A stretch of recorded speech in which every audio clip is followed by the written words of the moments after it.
Hey, Coach. Yeah. Do you feel you need more from the wide receiver position? Stephon Diggs obviously having a great season, but you've really struggled to find that second option consistently. Do you feel you need more from that position moving forward? I think we just got to do a good job of getting them in the right positions to help us, make plays for us. I think they're playing their tail off, and I think it's just kind of sometimes the flow of the game and way things go, how you're calling it. So, I think that's a cumulative effort from all of us to make sure that we're staying balanced in everything that we do, whether it's play calling, whether it's spreading the ball around, all those different aspects. Now, what about Dawson Knox? He has yet to really assert himself as a key member of the offense. What have you seen from him this season? And are there plans maybe to get him more involved as the season goes? Yeah, I think, that's part of the tight end position is that, sometimes you're asked to do a lot of different things. And sometimes that'll affect the numbers of catches that you're getting and the opportunities that you're getting. So Dawson, I just believe he's one of the better, all around tight ends in the league with what he can do from a blocking standpoint to a route running standpoint. And again, I think that falls into the category of we got to make sure we're doing a good job of staying balanced in how we're attacking defenses with our personnel. All right. Thanks, Coach. Mm-hmm.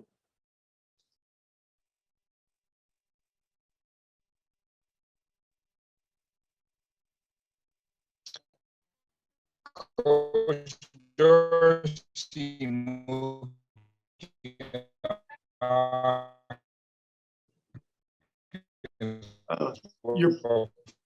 Hey, Mookie, we're having trouble hearing you.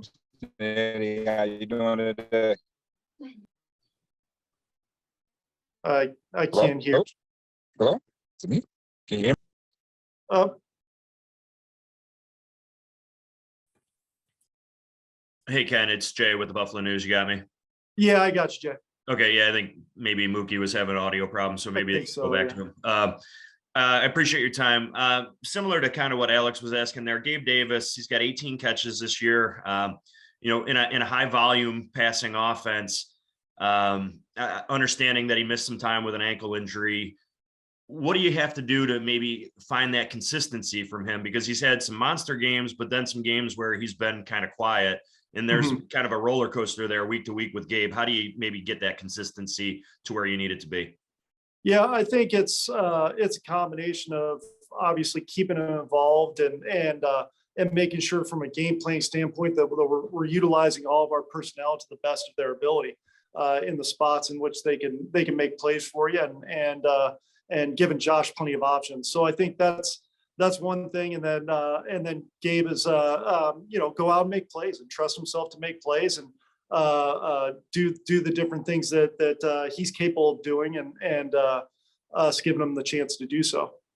What kind of pressure does that put on yourself, put on Josh, and then also put on Steph when you don't have a lot of other pieces sort of rolling and Josh seems to be kind of maybe overly relying on Steph having to make plays for you?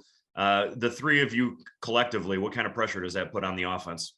Well, I think what we try to stress with Josh especially is, once the plays are in, trust your reads, trust your progressions, trust your eyes, and where that read takes you, then that's where you go. Don't rely on any one thing. Don't rely on any, one person. And I think that's when we're at our best is when we're doing that. And we go through the week and we try to put guys in the best spots that fits them and fits what we're trying to get done. I think it's just part of the process. It's part of the year. It's part of the way that offense is developed throughout the year. And then you kind of pivot and you learn and you adapt as you kind of go, and you tweak some things to make sure that you're staying ahead of the curve a little bit. Thanks. And then just lastly for me, sorry to monopolize your time here, no but worries. This is a big week for James Cook getting the chance to go up against his brother. Where would you say his development is midway through his rookie season, and what do you need to kind of continue to see from James as you guys go forward here? I think the biggest thing with him is for us to see is just continue to make strides and get better as he's gone. I thought yesterday he ran very physical. He got some hidden yards for us after contact. He was good out of the backfield in his route running, caught the ball well, and had some good run after catch. So I think he just needs to continue to do that, continue to grow, continue to get comfortable, and I think that's a good little rotation that we got with that group of guys. Thanks, Ken. Mhm. Yes, good afternoon, Ken Dorsey. George Radney, Challenger Community News. How you doing this afternoon? Good. How are you, George? Great. Just Good. wanted to go right at it. Once again, I'm a running guy. What's going? Wondering if Gilliam, as a fullback or even a chip blocker down the road, might be an option to get more physical in the run game. Right now, it seems really weak right now, and not a physical type running game. I mean, I think our guys up front play physical. I think we, they do some really good things up front to move the pile and create movement. But I definitely think Reggie's a attitude type guy that can bring pieces to that as well. So again, it's just kind of, there's certain things that are planned throughout the week, based off the opponent you're playing. And sometimes you feel like it gives you a big advantage. Sometimes you feel like maybe it's not the best thing that week. So I definitely think there's a lot of merit to Reggie and the different things that he brings and the versatility that he has. And we'll continue to look at that on a weekly basis. Excellent. And I went with Nyheim Hines. I know you only had him in for really less than a week. So I'm sure you could get him involved in the offense a little more, and especially on draws, because that guy is he's small, but this guy's quick, and he does play with an edge. He plays a little bit bigger than he seems to. I didn't realize he was as short as he was, but he seems to play with an edge. Is that something you're looking at down the road to jumpstart the offense? Yeah, I definitely think we'll continue to utilize him, and the more he gets comfortable within our system and what we do, I think the more we can expand that role. Obviously, it's pretty comprehensive when you're coming in this portion of the year, so it'll take time. And I think there's a growing curve there with whether it's as a pass catcher out of the backfield or a runner, or the different ways you could utilize them, because you want him to get the reps so that Josh feels comfortable and so that he feels comfortable in knowing exactly what he's going to be doing. All right. Thank you very much, and good luck this coming week. Thank you. Hi, Ken. Thanks for some time today. We talk so much about this being a week-to-week league and, different opponents every week. So much changes week to week.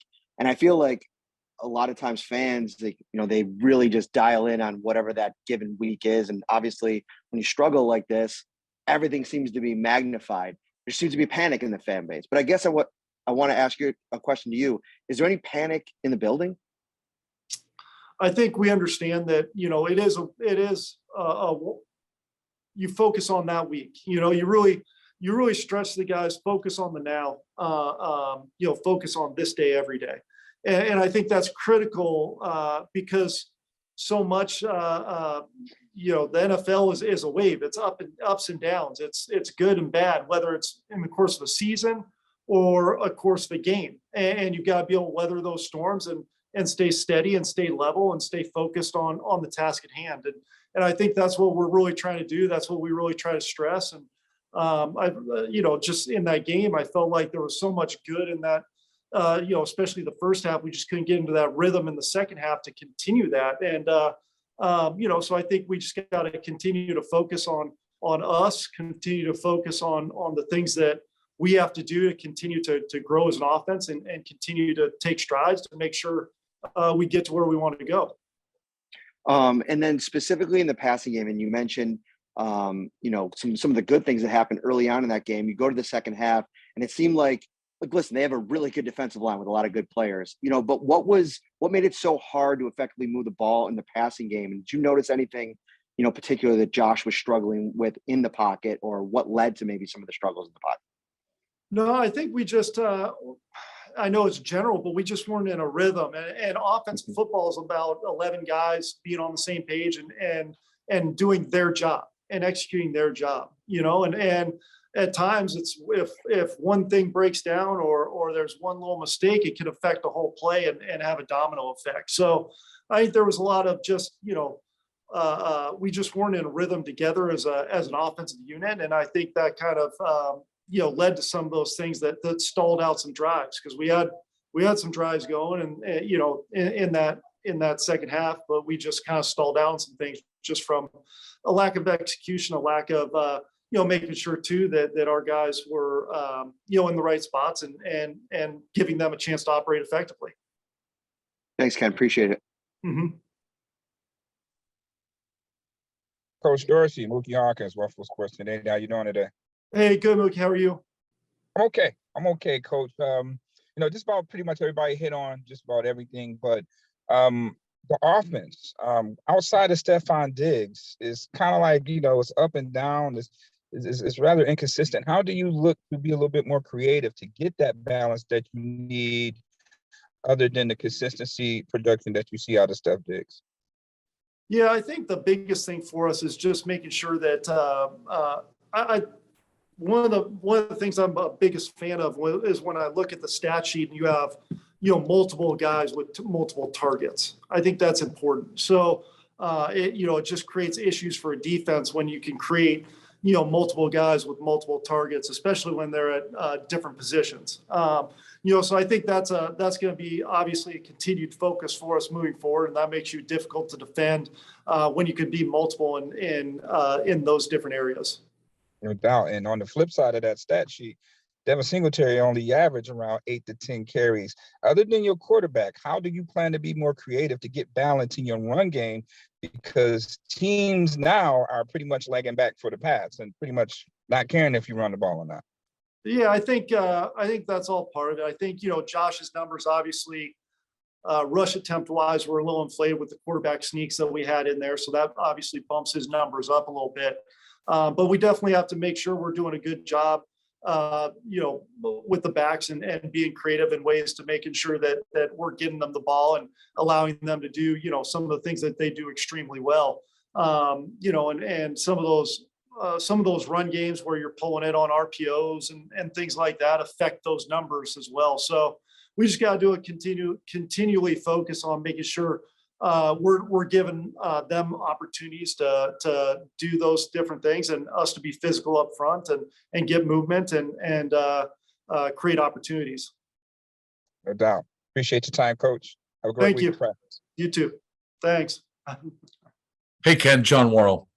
Hey, John. Just, I guess, kind of along the same theme, but how much do you now, does this offense need to be a little bit more patient? Because it seemed to be pressing, especially against, defenses that are just taking away things, deeper, and you might have to dink and dunk your way down the field more often. I think when you look at the course of the year, we've been able to play multiple different ways. We've been able to play a possession pass game. We've been able to play a take shots game. We've been able to play a balanced run game a little bit in there as well. So I think it's not anything we haven't been able to do throughout the course of the year, and at times throughout the course of that game as well. This past week, it's just we got to make sure we're operating consistently and doing the things that. At the end of the day, it comes down to our execution. It comes down to us executing, and when we do that, we're very effective. And that's that goes all around. That goes from the coaching staff putting our guys in the right spots, and us going out and making sure we're doing it. And I guess just lastly, not knowing Josh's status for this weekend, but should he not be able to play? What concern do you have knowing how Josh centric and really Diggs centric in the passing attack this offense is, and how Case can kind of make up, in his own way for some of the imbalances that have been inherent through the first 8 games? Well, I think that's the benefit of having a guy like Case in the room is, he's got tremendous experience. He's been in multiple different systems, and he's got he's seen a lot of ball. So I think there's some merit to, having guys like that in your room that can come in and you got a lot of faith in to step in and operate effectively. Thanks, Ken. No problem. Thank you. That's all we have for today. Thanks, Ken. All right. Thank you.